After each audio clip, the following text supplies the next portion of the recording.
Just like a Polaroid love 사랑 촌스러운 그 감정 근데 내 가슴이 뛰어 왜 날 이래 난왜 사랑에 목매는 Assalamualaikum warahmatullahi wabarakatuh. Kami dari Universitas Serang Raya, kelompok 2, dengan beranggotakan 3 orang. Nama saya Miranti Saputri dengan 2 rekan saya, Ayunda Adelia dan Dela Arini, akan melakukan tugas wawancara dari mata kuliah Manajemen SDM Strategik dengan dosen pengampu Bapak Bambang Dwi Suseno.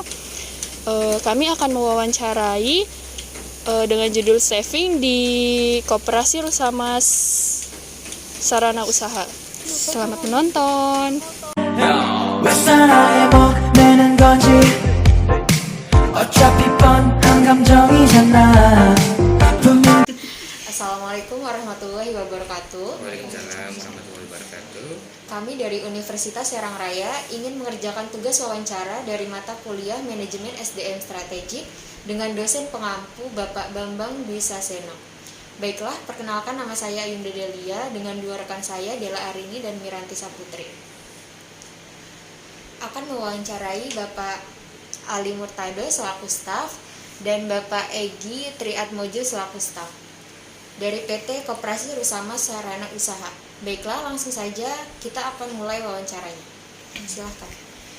Baik Pak, pertanyaannya pertama, apakah perusahaan koperasi ini menerapkan staffing? Oke, sebelum saya jawab, saya mau meluruskan perusahaan Koperasi Rusamas bukan PT. Koperasi perseroan terbatas bersama terbatas beda. Hanya meluruskan tadi. Maaf ya Pak. Jadi supaya biar Iya. enak ya, karena kan koperasi juga badan usaha tersendiri. PT perseroan terbatas juga badan lembaga usaha tersendiri. Jadi nggak ada namanya PT koperasi, nggak ada. Adanya berdiri sendiri. Oke. Untuk masalah apa perusahaan Bapak menerapkan staffing, kita menerapkan staffing. Lanjut. Iya. Oh. Selanjutnya, upaya apa yang koperasi lakukan untuk menerapkan staffing pada karyawannya? Dalam hal upaya menerapkan staffing, dalam hal perencanaan pengorganisasian, kita dalam hal menerapkan staffing ini kita mengoptimalkan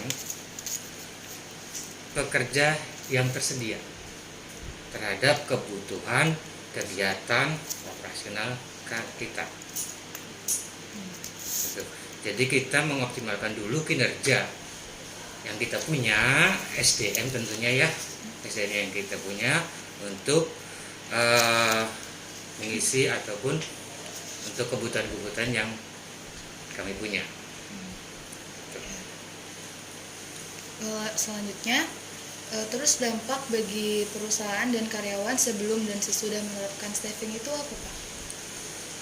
Kalau semua dampak, kalau satu perusahaan tanpa menerapkan adanya staffing itu akan berantakan dalam hal organisasi atau manajemen SDM-nya.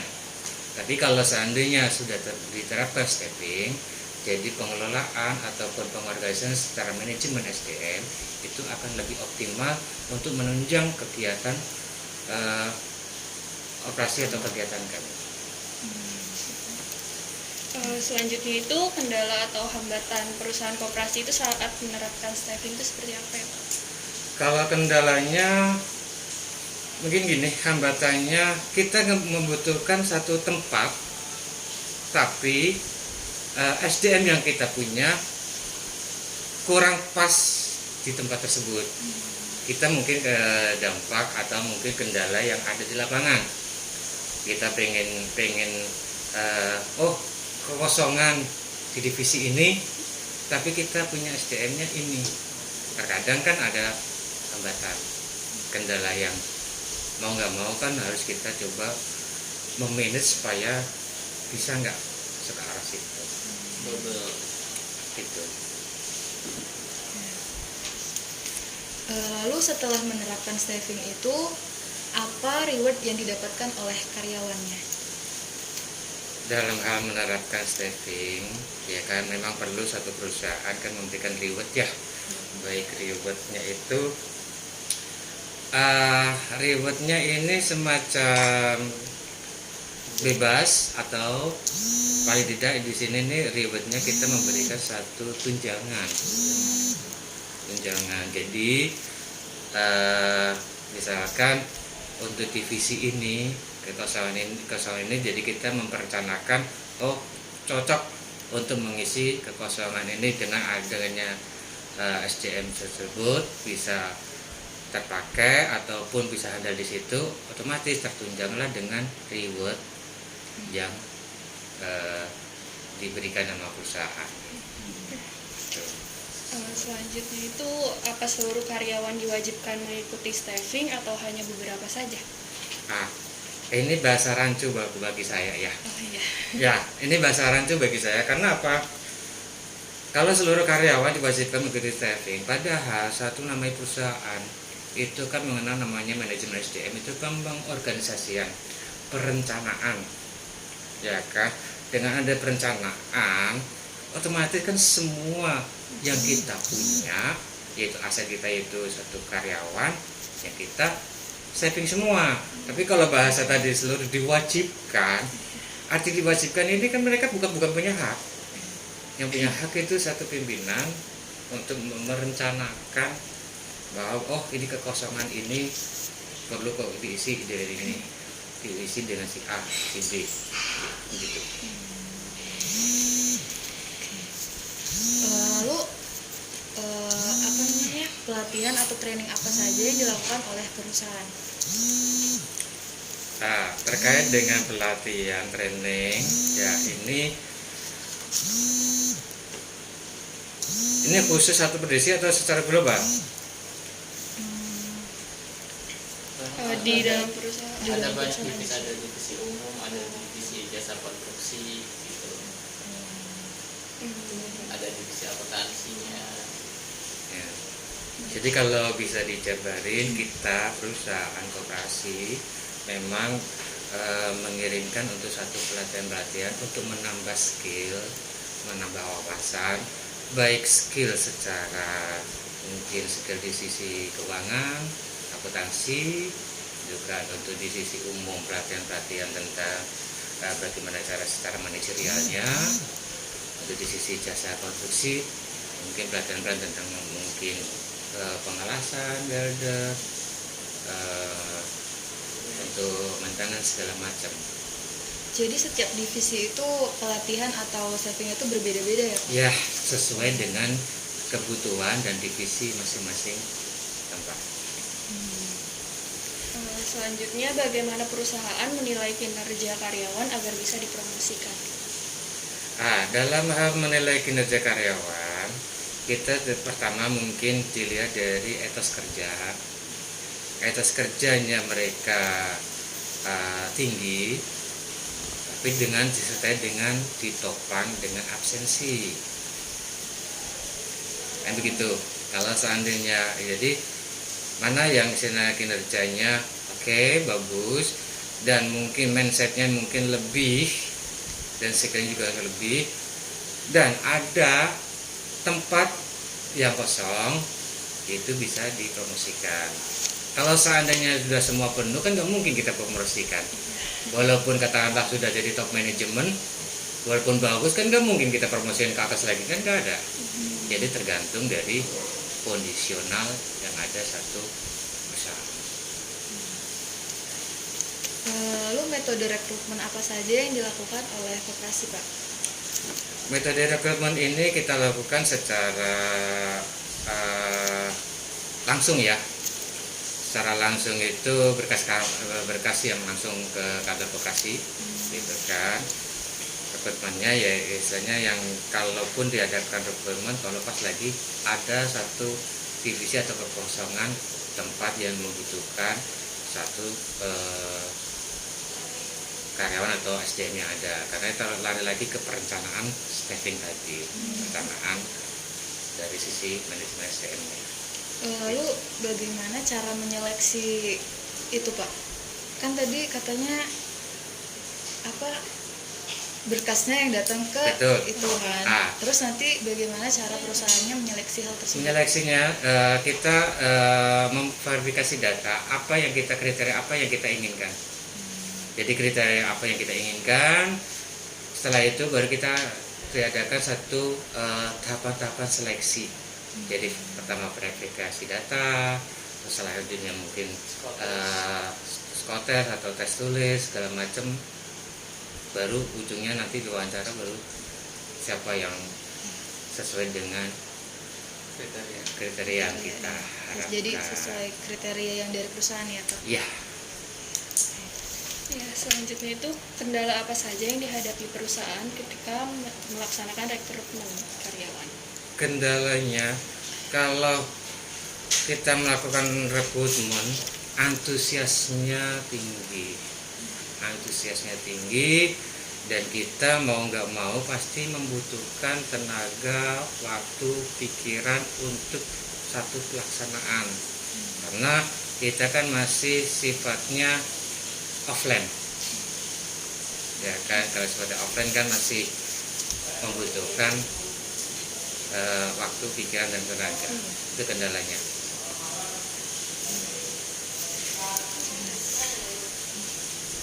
Langkah apa saja yang harus dilakukan agar proses rekrutmen itu menjadi efektif?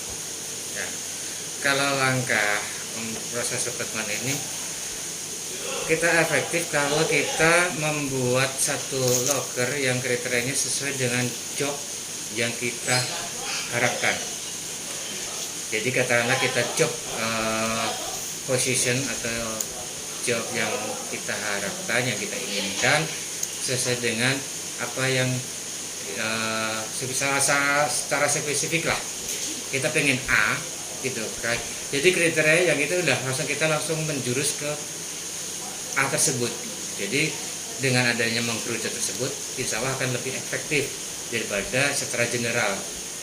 Secara umum kan akan kita bingung memilih kalau seandainya apalagi kan kurang efektif. Selanjutnya itu bagaimana pengaruh job specification terhadap lamaran yang diterima suatu Nah, perusahaan? ini kembali yang tadi ke yang 11. Kalau dengan adanya job yang lebih spesifik, kita akan lebih mudah sesuai dengan kita harapkan. Kalau kita lebih cenderung melihat sisi jobnya spesifik susah amat ya. Spesifikasinya itu otomatis kan akan lebih mengena dengan apa yang dibutuhkan oleh perusahaan. Gitu. Jadi nggak yang tadi saya bilang kalau secara general umum kan otomatis kan kita bingung. Kita sebenarnya pengennya yang mana? Gitu. Padahal kita pengennya A, tapi yang ini B. Jadi kan bingung. Jadi kalau kita jobnya lebih spesifik, saya membutuhkan position A, otomatis kan kita harus meramu kriterianya apa aja nih supaya biar lebih spesifik. Mungkin secara saya membutuhkan disiplin ilmu apa, gitu kan. Kan nggak mungkin saya katakanlah punya job di sisi operasi, saya milih teman-teman di manajemen SDM, kan nggak mungkin. Itu lebih menjurus yang lebih spesifik gitu aja.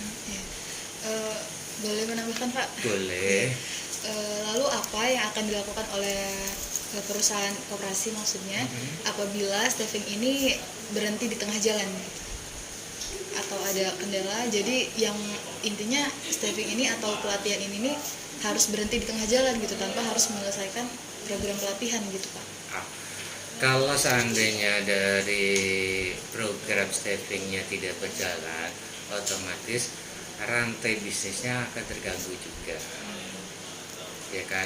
Dengan adanya hambatan-hambatan yang ada, otomatis siklus atau hambatan siklus rantai bisnisnya akan terhambat, sehingga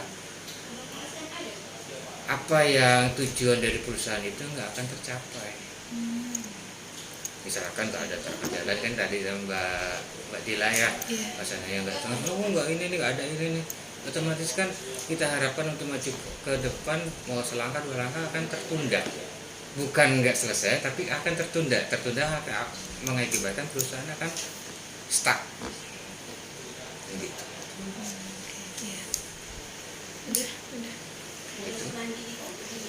Udah Pak wawancara sedikit. Udah. Iya, udah Pak. Ada lagi? Udah.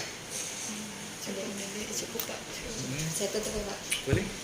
Baiklah, kami cukupkan wawancara kali ini. Terima kasih untuk Bapak Egi Triatmojo selaku staf dan Bapak Ali Murtado selaku staf dari Koperasi Rusama Sarana Usaha telah bersedia untuk kami wawancara. Mohon maaf apabila ada salah kata. Terima kasih. Wassalamualaikum warahmatullahi wabarakatuh. Waalaikumsalam warahmatullahi wabarakatuh. 안 믿었지 알고도 빠진 함정인가 봐 Terima kasih telah menonton. Wassalamualaikum warahmatullahi wabarakatuh. 나는 모르게 When you call my name 가슴 아프게 내 심장이 쿵쿵 It's like a